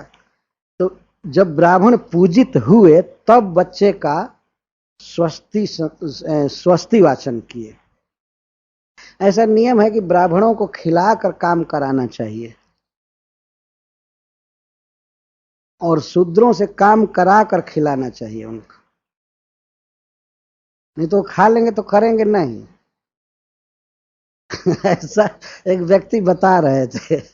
और ब्राह्मण जब खा लेते हैं तो बहुत आशीर्वाद देते हैं, वो काम करते, जितना काम कराइए करते रहते। भूख लगने पर तो भूखा साधु बाघ बराबर, भूखा ब्राह्मण और साधु बाघ जैसे होते हैं, भूख में कुछ करना नहीं चाहते। और दूसरे जो छोटे लोग होते हैं भूख के कारण काम करते हैं, भूख नहीं रहे तो करेंगे ही नहीं। और ब्राह्मण भूख के कारण नहीं काम करते। ये दोनों बात है। तो यहाँ लिखा गया सुपूजित ही ब्राह्मण कृत स्वस्थ है। ब्राह्मण जब पूजित हुए, सुपूजित, खूब अच्छी पूजा की गई तो बच्चे का स्वस्ति वाचन किए खूब अच्छा से। ये अर्थ नहीं समझना चाहिए कि ब्रज के ब्राह्मण भी अपेक्षा करते थे, ये माँ की ओर से है कि माँ इतना श्रद्धालु थी ब्राह्मणों में कि उसने पूजा किया खूब। यदि ब्राह्मण पहले ही करना चाहते थे स्वस्ति वाचन, लेकिन माँ ने कहा कि नहीं पंडित जी, सब खा पी लीजिए आनंद से, और इसके बाद खूब अच्छा आशीर्वाद देना है ना, तो किए। तो कृष्ण को निद्रा आने लगी, निद्राक्षम, संजात निद्राक्ष, कृष्ण के आंख में झपकी आने लगी, नींद आने लगी। जो उनका स्वस्ति वाचन किया जा रहा था तो नींद आने लगी। हरीश्वरी जी कहते हैं कि निद्रा एक देवी है, स्त्री है। उसने सोचा कि ब्रज की स्त्रियां इतना आनंद में हैं, सुख लूट रही हैं, तो मैं कब सुख लूटूंगी। तो वो भी कृष्ण के आंख पर बैठ गई कि मैं भी अब सुख लूटूंगी, निद्रा ने सोचा। तो निद्रा कृष्ण के आंखों पर आ गई, शायद यही सोचकर वो आ गई होगी, निद्राक्षम। नहीं तो इस तरह के शब्द का प्रयोग नहीं किया जाता है, कह दिया जाता कि वे सोने लगे, लेकिन ये कहा जा रहा है कि अक्ष पर निद्रा आ गई। आंख पर निद्रा आ गई। निद्रा पहले आंख पर ही आती है ना, आंख पर आ गई। तो माँ ने देखा कि ये सो रहा है, और पहले भी चाहती थी कि सो जाए, तो 80 से अच्छा नहीं, तो वो गई, देखी कहाँ सुलाऊं इसको। तो पहले तो थपथपा रही थी गोद में लेकर के कि सो जाए सो जाए। जब गोद में सो गया तो बड़े सनई, बड़े बारीकी से वो गई, देखने लगी स्थान कहाँ सुलाऊं। तो सारे घर में तो लोग भरे थे, इधर प्रसाद रखा है, उधर ये रखा है, उत्सव चल रहा है, गीत हो रहा है, बच्चे को सुलावे कहाँ। तो आंगन से बाहर गई, जहां बैल गाड़ी खड़ी की गई थी, छकड़ा शेड था, शेड बनाया गया था ऊंचा, और उसी में वो छकड़ा खड़ा, शकट खड़ा किया गया था। तो देखी कि इसके नीचे काफी जगह है, और वहीं पर वो बाल पर्यंक ले जाकर, जिस पर कृष्ण सोते थे, ले जाकर बिछाई। तो पहले माँ जसोदा ने क्या किया, दूसरे पलंग पर वो स्वयं ही सो करके और कृष्ण को सुलाने लगी। बच्चे को सुलाती हैं माताएं इस तरह से, ये प्रतिदिन का देखा हुआ दृश्य। पहले वो नाटक करती हैं, स्वयं ही सो जाती हैं झूठ मूठ, जिससे कि बच्चा सो जाए। और दूध पिलाते पिलाते गोद में रख करके वो सो जाता है। देखती है कि अब सो गया तो धीरे से उसको रख करके घर का काम धंधा करते हैं। तो माँ यशोदा भी ऐसे कर रही थी। और कभी कभी बच्चे ऐसा करते हैं, जब ही माँ उठती है तो भी वो भी क्या क्या करके उठने लगता है, तो फिर सुलाती है, अभी जग गए। तो कृष्ण भी ऐसे कर रहे थे।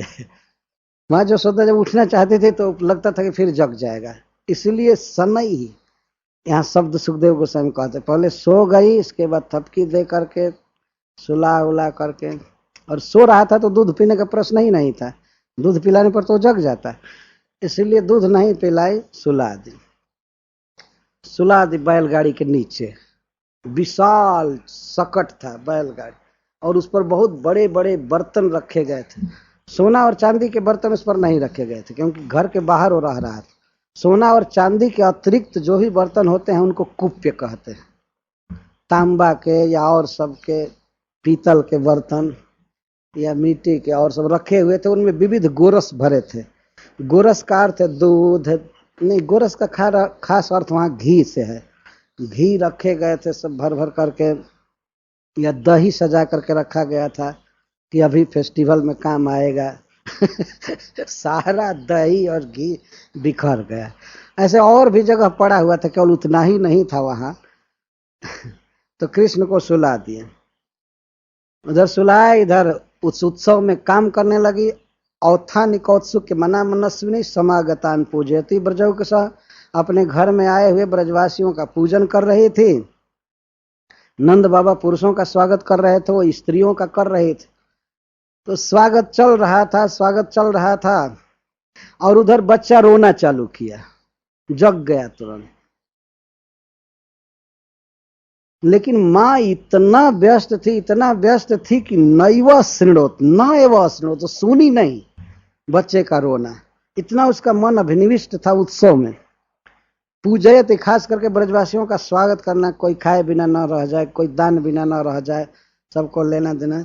सुखदेव गोस्वामी शपथ खाकर महाराज परीक्षित से कहते हैं, महाराज परीक्षित, मैं शपथ खाकर कहता हूं कि कृष्ण के रोने की आवाज माता यशोदा सुनी नहीं, न एवं अश्रिणोत, सुनी नहीं। और ये रो रहे थे, खूब रो रहे थे। क्यों? स्तनार्थी भगवान के लिए शब्द का प्रयोग किया। माता यशोदा के स्तन के अर्थी थे। स्तनार्थी मतलब दूध पीने के लिए रो रहे थे, बहुत भूख लग गई थी और रो रहे थे, लेकिन नहीं सुनी। जब भगवान ने देखा कि बिल्कुल नहीं सुनी, तब अपने दोनों चरणों को ऊपर उछाल उछाल कर रोने लगे। लड़के जब भूख में रोते हैं व्याकुल होकर, तो पैर को ऐसे कर करके रोने लगते हैं। तो पहले वैसे नहीं रोए, पहले धीमे स्वर में ये करके रोना चालू किए। तो वो काहे को सुनने जाए। ऐसे माँ यशोदा ने कुछ बच्चों को लगा दिया था कि देखना यहाँ पर कोई कुत्ता न आवे, बिल्ली न आवे, माछी न बैठने पावे कृष्ण पर। तो बच्चे सब चारों ओर से घेर करके थे, वो देखते रहते थे। और माँ ने कहा था कि तुम लोग यहाँ देखते रहना। तो वो रो रहा था, तो वे लोग भी जाकर माँ से नहीं कहे। शायद माँ ने कह दिया होगा कि तुम लोग देखना और हमको डिस्टर्ब मत करना, हमको उद्वेग मत देना, मैं दूसरे काम में हूं। तो बच्चे सुने रोने की आवाज, तो चाहिए था कि एक बच्चा जाकर कह दे कि वो रो रहा है, तो सारा काम छोड़ करके वो आ गई होती। लेकिन कोई कहा नहीं, और बच्चा खूब रो रहा था। तो पैर को उछालने लगा। उदक छिपन, छिपन का अर्थ है चलाना, और उत का अर्थ है ऊपर, ऊपर की ओर चला रहा था। ऊपर पैर चलाते चलाते क्या हुआ, जिस अनह, जिस सकट के नीचे वे सोए थे, उस सकट को ऐसे पैर उछालते हुए रोते कोमल चरण से हल्का टच कर दी। यद्यपि वो ऊंचा था, लेकिन जैसे दीपक का लौ अकस्मात ऊपर बढ़ जाए, ऐसे वो छोटा सा अल्पकह छोटा पैर और कोमल, किसी कोमल पत्ते से भी अधिक सुकुमार, कमल का पत्ता होता है उसमें सुकुमार था, और उससे मार दिया। और तब तक तो वो छकड़ा उलट करके धड़ धड़ गिर गया वहीं पर। और इतनी जोर की आवाज हुई कि उत्सव तो उसी समय बंद हो गया। सब लोग दौड़े, क्या हो गया, क्या हो गया। कोई छत गिर गया, घर गिर गया, क्या हुआ, क्या हुआ। जो खा रहे थे वे भी बिना मुंह धोए उठ करके खड़े हो गए, चले, क्या हुआ, क्या हुआ। अब कोई दूसरा काम नहीं हो रहा था। ये इतना रो रहा है बेचारा और कोई ध्यान नहीं दे रहा। अब सब ध्यान आ गया। सारा उत्सव बंद हो गया। खाना पीना, लेना देना, गाना बजाना जो हो रहा था सब सन एकदम। सब दौड़े, क्या हो गया, क्या हो गया, क्या हो गया। देखिए भगवान की मधुरता। ये चरणों से मारे। क्या कोई खड़े बैलगाड़ी को और ट्रक को अपने चरण से मारेगा? मारने पर चरण ही खत्म हो जाएगा। जाकर किसी लोहा पर मारिए ठोकर और उसको इधर उधर करने के लिए, कुछ नहीं होगा, चरण खराब हो जाएगा। लेकिन भगवान ने ऐसे बहुत जोर से मारा नहीं। वो ये नहीं दिखाया कि मार रहे हैं, परंतु बच्चों ने देखा कि पैर उछालते उछालते जब ही इसके पैर का टच हुआ तभी उलट गया। तो बच्चे सब कृष्ण के साथ थे, तो बैलगाड़ी जो उलटी पलटी तो वो बहुत दूर में फेंका, ऐसे बच्चों से दूर, और घड़े फूट गए। और सुखदेव गोस्वामी कहते हैं विध्वस्त नाना रसकुप्य भाजन। वो तो उल्टा गिर गया और जितने बर्तन थे रस के, गोरस के, वो सब टूट गए, बह गया गोरस। हरिसूरी जी कहते हैं भगवान ने सोचा कि मैं ब्रह्म हूं, मैं भगवान हूं और हमारे ऊपर इंद्रियों का रस रहेगा। गो रस, गो माने इंद्रियां, मैं तो अधोक्षज हूं, इंद्रियों से परे हूं, और ये इंद्रियों का रस आकर हमारे ऊपर रहेगा। इसलिए उन्होंने क्रोध से मार दिया कि हमसे हमेशा नीचे रहो, हमसे ऊपर नहीं हो सकते। गोरस के ऊपर रहेगा। इस तरह से उन्होंने मार दिया। और भगवान ने यह भी सोचा कि हमारे ऊपर रस है, तो रसो वही सब। वेद तो कहता है कि मैं रस हूं, सबसे बड़ा मैं रस हूं, तो मेरे ऊपर रस कौन आ गया। इसलिए उन्होंने सोचा कि मेरे ऊपर कोई रस नहीं है, परम रस तो मैं हूं, और सब रस भरा हुआ था ऊपर, गोरस भरा हुआ था। इसलिए भगवान ने पलट दिया। तो विध्वस्त नाना रसकुप्य भाजनम, नाना रस कुप्यत, सब विध्वस्त हो गए, बर्तन फूट गए, रस बह गया। और व्यक्तस्त चक्राक्ष, चक्का दोनों टूट गए गाड़ी के। विध्वस्त चक्र, विध्वस्त अक्ष, धुरा टूट गया, धुरी टूट गया। विभिन्न कुबरम, जुगंधर, जो बड़ी लकड़ी होती है गाड़ी के दोनों तरफ बंधी होती, वो भी टूट गया, खत्म। गाड़ी टूट गई, चक्का टूट गया और बर्तन सब फूट गए, रस सब बह गया। आवाज इतने जोर की हुई कि दृष्टवा जशोदा प्रमुखा ब्रजस्त्रिय औथानिके कर्मणिया समागता नंदा दयश्चाद्भुत दर्शनाकुला कथम स्वयं में सकटम व्यवर्जत। तो जशोदा प्रमुख सारी स्त्रियां और नंद आदि सब गोप, जब जशोदा और नंद आ गए तो सारा काम रुक गया। सब लोग आए और यही बात होने लगी। चारों तरफ मनुष्य भरे हैं, क्या हुआ, क्या हुआ, क्या हुआ, और यही बात हो रही। कथम स्वयं में सकटम भी पड़ जाएगा, ये अपनी आप सकट कैसे पलट गया, ये क्या हुआ। कुछ लोग कहते थे कोई दैत्य किया है, कोई ग्रह बाधा चल रही है, स्थान बुरा है, स्थान लग रहा है, तो कुछ हो रहा है, कोई कुछ रहा है, क्या हुआ। धक धक कलेजा करने लगा सबका। कोई कहने लगा वो बच्चा कहाँ है, बच्चा कैसे है। माँ जशोदा ने तो बच्चा को ले लिया जाकर तुरंत, और अपनी भूल पर पछताने लगी कि मैं क्यों इसको यहाँ सुलाई थी। तो इस प्रकार सब लोग यही बात कर रहे थे, कैसे पलट गया, कैसे पलट गया। बहुत आश्चर्य की बात। मान लीजिए पार्किंग में एक बहुत बड़ा ट्रक खड़ा किया गया हो और कोई धक्का नहीं मारा, कोई आंधी नहीं, कुछ नहीं, और अपने आप उल्टा पलट जाए।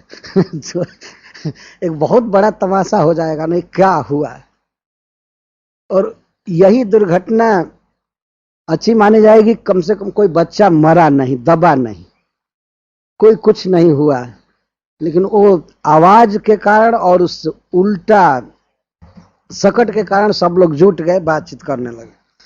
तो बातचीत कर रहे थे यही, कैसे उल्टा, क्या हुआ, क्या बात है, क्या बात है। तो जो बच्चे वहां कृष्ण की रक्षा कर रहे थे उन्होंने देखा अव्यवस्थित मतिन कि गोप और गोपी कुछ निर्णय नहीं कर रहे हैं कि कैसे पलटा है। उनका मन बड़ा बेचैन हो रहा था, कल्पना कर रहे थे कि कहीं केवल इतने ही भूखंड में भूकंप तो नहीं आया।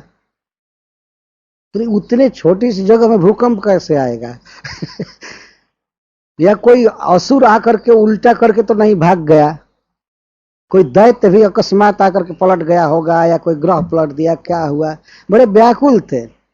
तो बच्चे वहां क्या कहे, रुदता नेन पादेन क्षिप्तम, रुदता अनेन, दिखाकर कह रहे हैं कि ये जो रो रहा था, ये रोते रोते इसने पैर से इसको पलटा है। तो लोगों ने कहा, अरे क्या बोल रहे हो, छोटा सा बच्चा और रोते रोते पैर से उल्टा के? तो कहते न संशय, आप लोग संशय मत कीजिए, निसंशय कृष्ण कथा बोल रहे हैं। वास्तव में बच्चे बच्चे कृष्ण कथा देखे हैं, साक्षात आंख से कृष्ण ने पलटा है, वे बोल रहे हैं। लेकिन न ते श्रद्धा धीरे गोपा, बाल भाषित मित्र था, लेकिन कोई भी गोप न श्रद्धा धीरे, श्रद्धा नहीं किए, माने नहीं। उन्होंने कहा कि बाल भाषित है, बच्चे बोल रहे हैं। बच्चे बोल, बच्चा हो चाहे कोई, जो सच्चा कृष्ण कथा कह रहा है तो क्यों नहीं मानना चाहिए? हरीश्वरी जी कहते देखिए, ये बच्चा कृष्ण तत्व का ज्ञाता होगा तो नहीं मानोगे। और लोग तो उत्सव में थे, बच्चे कृष्ण को नहीं देख रहे थे, बच्चे तो साक्षात दर्शन कर रहे थे। उन्होंने देखा कि चरण बढ़ाया और यही पलट दिया। वो साच बोल रहे थे, लेकिन साच बोलने वाले वहां सबसे मूर्ख कहे जा रहे थे। जो बेचारे कृष्ण कथा इतनी फर्स्ट क्लास की कह रहे थे कि इसने पलटा है, और ये भी कह रहे ना संशय, इसमें संशय नहीं है, तो उसको कहते हैं बाल भाषितम। ये मूर्ख की बात। बाल माने बच्चा, ये बच्चे हैं, ये क्या जानते हैं, चुप रहो। उन लोगों को डांट दिए। बच्चों ने तो कहा कि हम तो देखे हैं। देखे क्या हो, देखने से क्या होता है? देखे उसे अभी 2 दिन के नादान लड़के देख लिए। वो लोग तो चिंता में मर रहे थे, कोई भूत पटका क्या किया, और बच्चे सही बात बोल रहे थे तो उनका तिरस्कार किया जा रहा था। बताइए। इसीलिए सुखदेव गोस्वामी कहते हैं गोपा, आखिर गोप है। गाय के साथ रहने वाले गाय जैसी बुद्धि वाले नहीं होंगे तो क्या होंगे? इस संसार में आज भी देखा जाता है कि सबसे भोली भाली जाति के कोई लोग हैं तो गोप है। बेचारे गाय के साथ रहते हैं, गाय जैसा सीधा साधा स्वभाव होता है। तो नस्ते श्रद्धा धीरे गोपा, इस पर वे गोप गाय का पालन करने वाले, गाय के साथ जिंदगी बिताने वाले, वे क्या जानेंगे कृष्ण को? तो वे बच्चों की बात पर विश्वास नहीं किए। क्यों? कि बाल भाषित। फिर बाद में अब फिर स्वस्ति वाचन कराया गया बच्चे का, फिर और अब गाड़ी की पूजा कराने लगी माँ जसोदा। जो छकड़ा उलट गया था, तो फिर ब्राह्मण लोग जुटे, अक्षत, दही, पल्लव, आम का पत्ता लेकर, केले का पत्ता लेकर, पानी लेकर के फिर पूजा करने लगे कि कोई देवता आ जाए, विश्वकर्मा जी प्रसन्न हो जाए, चाहे कोई और प्रसन्न हो जाए, भगवान नारायण प्रसन्न हो जाए। लगा कि हम लोगों ने पूजा नहीं किया था इसीलिए सब हो गया, तो फिर पूजा चालू होने लगी। और अभी भी भगवान कृष्ण भूखे हैं, ये नहीं कि माँ जसोदा दूध पिलाने लगे। तो जो लिखा रहता है किसी कर्म में वो होता है। आप रोइए चाहे कुछ भी कीजिए, जब भोजन होना है तभी होता है। तो श्री कृष्ण तो छकड़ा उलटे पलट दिए कि जल्दी भोजन मिलेगा, लेकिन उलटने के बाद और सब बात होने लगी, पूजा होने लगी, आखिर बहुत देरी के बाद ही माँ जसोदा ने पिलाया। हरीश्वरी जी कहते हैं कि कोई ये शिक्षा देते हैं, भगवान इस लीला द्वारा ये शिक्षा देते हैं कि भैया कोई कुछ भी जबरदस्ती करे, जल्दी करे, लेकिन जब लिखा है कोई चीज मिलना तभी मिलता है। आपके रोने से और छकड़ा उलाटने से क्या होगा? छकट उल्टे तो माता जसोदा पूजा कराने लगी, पिलाई नहीं। जब पूजा हो गई तब जाकर पिलाई। फिर स्वस्ति वाचन, फिर ब्राह्मणों से आशीर्वाद लेना। तो ब्राह्मणों के द्वारा आशीर्वाद की बड़ी प्रशंसा की गई है। माता ने आशीर्वाद दिलवाया, फिर पिलाया, स्तन खूब अच्छा से पिला करके तब स्वस्थ किया। ये सकट भंजन लीला। तो आज श्रील लोकनाथ महाराज जी चाहने वाले हैं, तो मैं उनसे आग्रह कर कहिए।